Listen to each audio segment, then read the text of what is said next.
Now that the election is over, Carl, tell us more about all those reports of infighting between McCain and Palin staffers.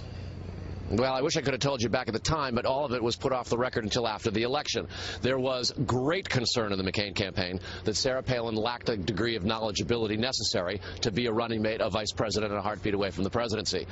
We are told by folks that she didn't know what countries were in NAFTA, the North American Free Trade Agreement, that being Canada, the U.S., and Mexico. We're told that she didn't understand that Africa was a continent rather than a country just in itself. A whole host of questions that caused serious problems about her knowledgeability.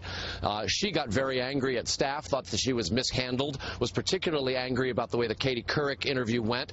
She didn't accept preparation for that interview when the aides say that that was part of the problem, and that there were times where she was hard to control emotionally. There's talk of temper tantrums at bad news clippings. To all of this, she says, she doesn't understand how anybody could feel that way. She says she was done everything that was asked of her, and she bears no ill will to staff. Notwithstanding that, there is to be an avalanche that will continue for many days now, we're told, of story upon story of the foibles of Sarah Palin. With that said, there is absolutely no denying, Shep, that she has stirred the passions of Republican conservatives, and a lot of them are looking for her in 2012. Many political observers are probably sitting here listening to you say this and asking themselves, how could they end up with a running mate who doesn't know that Africa is a continent, and they don't know the level of problems that they're getting themselves into in advance? I mean, what happened with the vetting process?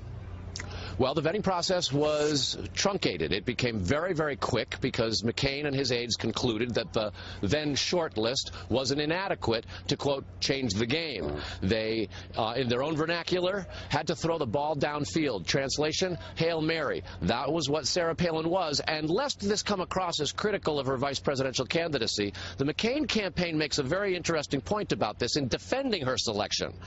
From the moment she was picked until September 15th, John McCain surged into the lead, both in national polls and on the electoral map. On September 15th, Lehman Brothers declared bankruptcy, and John McCain said the fundamentals are strong. From that point forward, Barack Obama took the lead in